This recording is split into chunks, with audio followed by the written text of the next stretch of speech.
राधे राधे सबको। जय श्री कृष्णा, जय श्री राम जी की। ओम नमः शिवाय। आप सबका स्वागत है हमारे यूट्यूब चैनल में।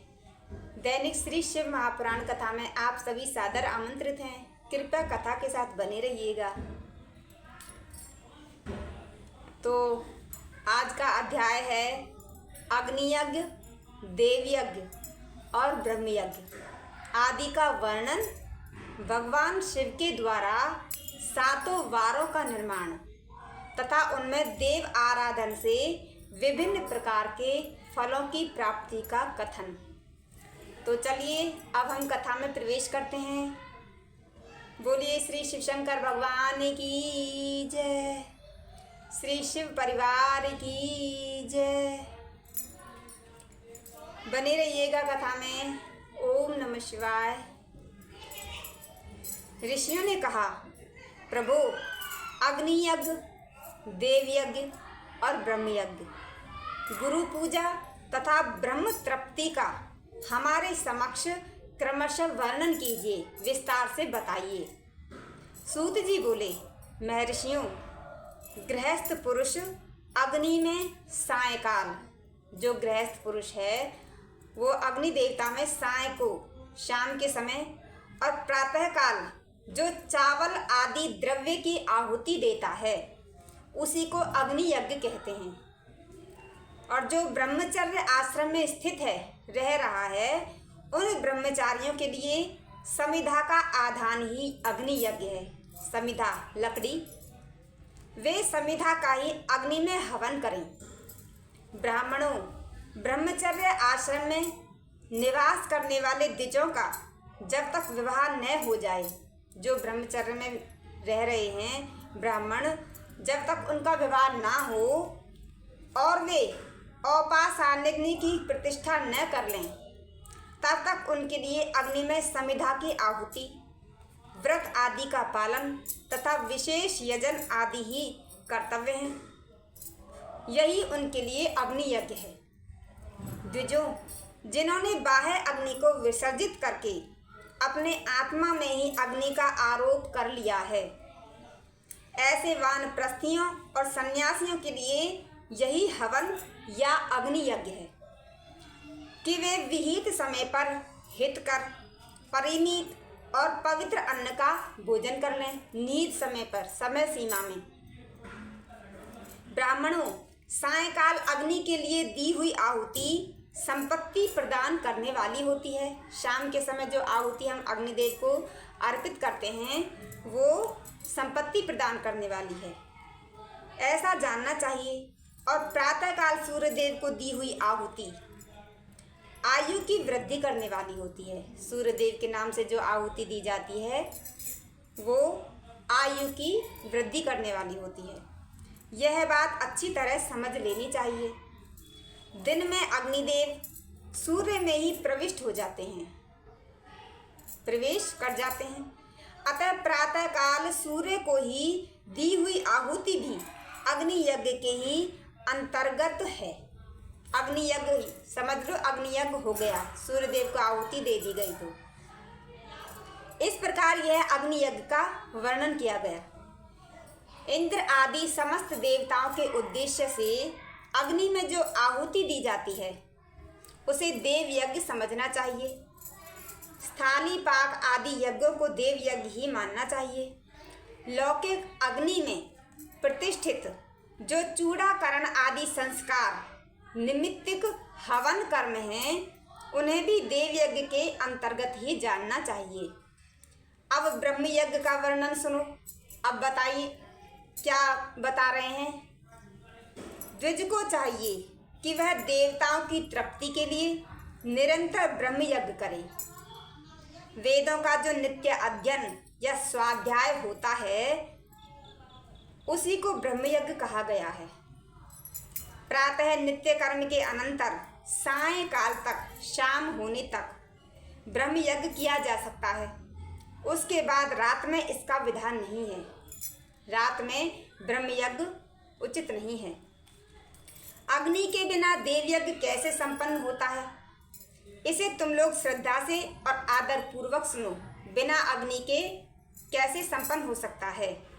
सृष्टि के आरंभ में सर्वज्ञ, दयालु और सर्वसमर्थ महादेव जी ने समस्त लोगों के उपकार के लिए वारों की कल्पना की, जैसे सोमवार, मंगलवार, बुधवार इत्यादि।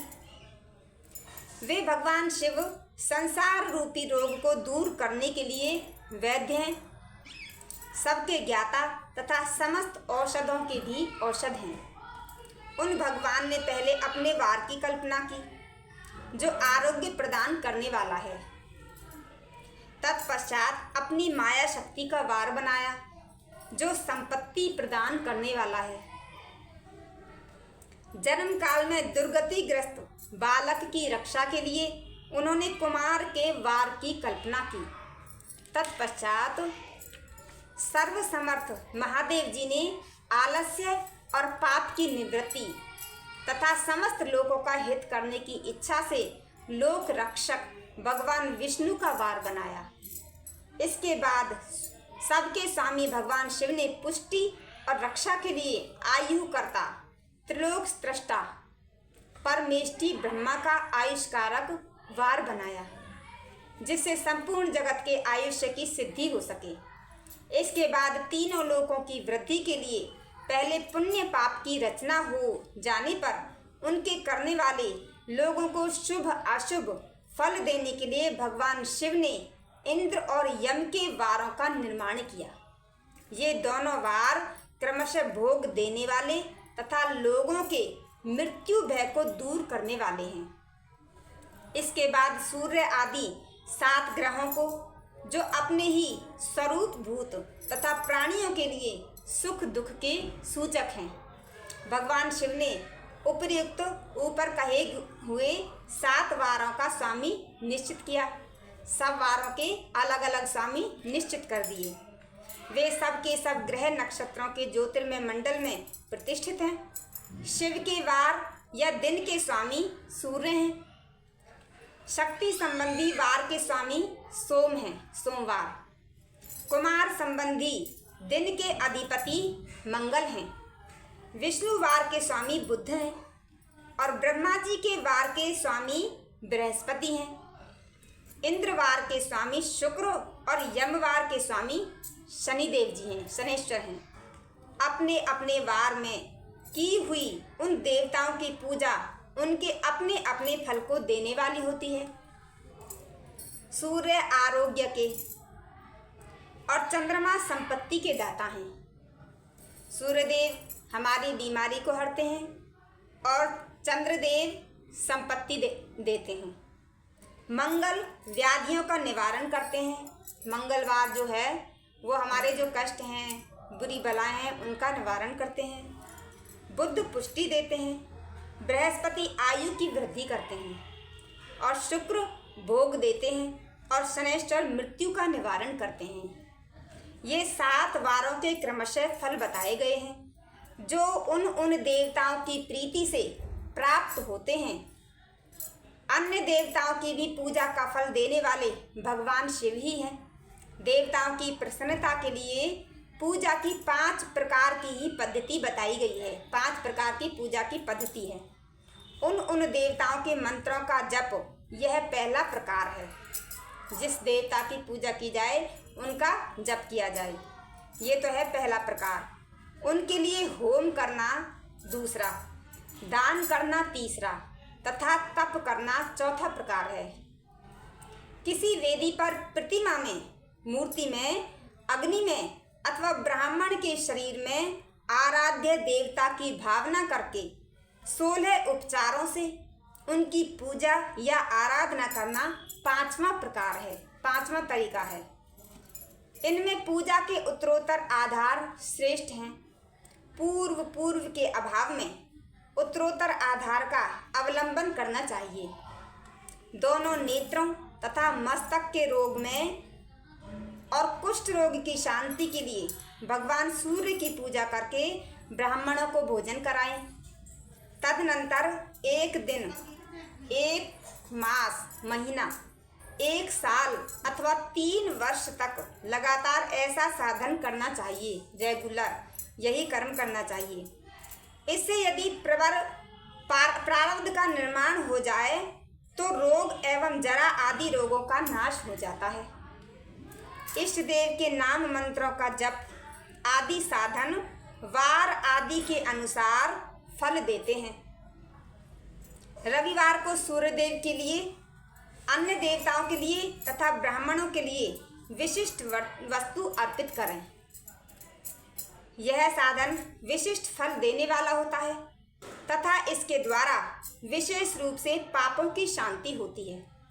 सोमवार को विद्वान पुरुष संपत्ति की प्राप्ति के लिए लक्ष्मी आदि की पूजा तथा सपत्नीक ब्राह्मणों को घृत पक्व अन्न का भोजन कराएं।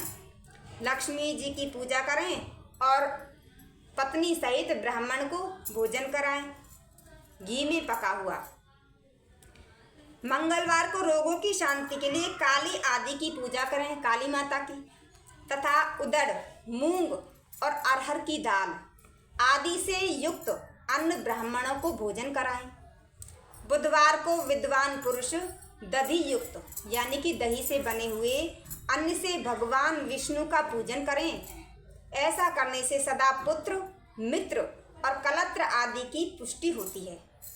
जो दीर्घायु होने की इच्छा रखता है वह गुरुवार को देवताओं की पुष्टि के लिए वस्त्र, यज्ञोपवीत तथा घृत मिश्रित मिश्री में घी मिली हुई खीर से पूजन यजन करे। भोगों की प्राप्ति के लिए शुक्रवार को एकाग्र चित्त होकर ध्यानमय होकर देवताओं का पूजन करें और ब्राह्मणों की तृप्ति के लिए षड रस युक्त 16 प्रकार के रसों से युक्त अन्न दे। इसी प्रकार स्त्रियों की प्रसन्नता के लिए सुंदर वस्त्र आदि का विधान करें। शनैश्वर अपमृत्यु का निवारण करने वाला है। उस दिन बुद्धिमान पुरुष रुद्र आदि की पूजा करे अर्थात महादेव जी की पूजा करें। तिलक के होम से दान से देवताओं को संतुष्ट करके ब्राह्मणों को तिल मिश्रित, तिल काले तिल होते हैं जो वो, और अन्न भोजन कराए। तिल से मिश्रित हुए मिले हुए भोजन कराएं। जो इस तरह देवताओं की पूजा करेगा वह आरोग्य आदि फल का भागी होगा। देवताओं के नित्य पूजन, विशेष पूजन, स्नान, दान, जप, तप, होम तथा ब्राह्मण तर्पण आदि में एवं रवि आदि वारों में विशेष तिथि और नक्षत्रों का योग प्राप्त होने पर विभिन्न देवताओं के पूजन में सर्वज्ञ जगदीश्वर भगवान शिव ही उन देवताओं के रूप में पूजित हो सब लोगों को आरोग्य आदि फल प्रदान करते हैं। अर्थात जिस देवता की हम पूजा करते हैं उन देवताओं के रूप में भगवान शिव शंकर ही हमारी पूजा को ग्रहण करते हैं और हमें पूजा का फल प्रदान करते हैं। देश, काल, पात्र, द्रव्य, श्रद्धा एवं लोक के अनुसार उनके तारतम्य क्रम का ध्यान रखते हुए महादेव जी आराधना करने वाले लोगों को आरोग्य आदि फल देते हैं। शुभ के यानी कि जो मंगल कार्य होते हैं, मंगल कर्म होते हैं के आरंभ में और अशुभ यानी कि ये जो अंत्येष्टि क्रिया कर्म होते हैं के अंत में तथा जन्म नक्षत्रों के आने पर गृहस्थ पुरुष अपने घर में आरोग्य आदि की समृद्धि के लिए सूर्य आदि ग्रहों का पूजन करें। इससे सिद्ध है कि देवताओं का यजन संपूर्ण अभिष्ट वस्तुओं को देने वाला है। ब्राह्मणों का देव यजन कर्म वैदिक मंत्र के साथ होना चाहिए। यहाँ ब्राह्मण शब्द क्षत्रिय और वैश्य भी उपलक्षण है। शूद्र आदि दूसरों का देव यज्ञ तांत्रिक विधि से होना चाहिए। शुभ फल की इच्छा रखने वाले मनुष्यों को सातों ही दिन अपनी शक्ति के अनुसार सदा देव पूजन करना चाहिए। निर्धन मनुष्य तपस्या द्वारा और धनी धन के द्वारा, तपस्या अर्थात व्रत आदि करना, और धनी धन के द्वारा देवताओं की आराधना करे। वह बार बार श्रद्धापूर्वक इस तरह के धर्म का अनुष्ठान करता है और बारंबार पुण्य लोकों में नाना प्रकार के फल भोग कर पुनः इस पृथ्वी पर जन्म ग्रहण करता है। धनवान पुरुष सदा भोग सिद्धि के लिए मार्ग में वृक्ष आदि लगाकर लोगों के लिए छाया की व्यवस्था करे, जलाशय बनवाए, वेद शास्त्रों की प्रतिष्ठा के लिए पाठशाला का निर्माण करे तथा अन्य प्रकार से भी धर्म का संग्रह करता रहे और भी धर्म के बहुत से कार्य हैं उनको करता रहे। धनी को यह सब कार्य सदा ही करते रहना चाहिए। समय अनुसार पुण्य कर्मों के परिपाक से अंतःकरण शुद्ध होने पर जो ज्ञान की सिद्धि हो जाती है, द्विजों जो इस अध्याय को सुनता, पढ़ता अथवा सुनने की व्यवस्था करता है उसे देव यज्ञ का फल प्राप्त होता है। बोलिए श्री शिवशंकर भगवान की जय। तो आज के अध्याय में हमने यही सब सुना। आशा करते हैं कथा आपको अच्छी लगी होगी। तो आगे की कथा अगले अध्याय में कल पढ़ते हैं, सुनते हैं। तब तक के लिए सबको राम राम, राधे राधे, जय श्री कृष्ण, ओम नमः शिवाय।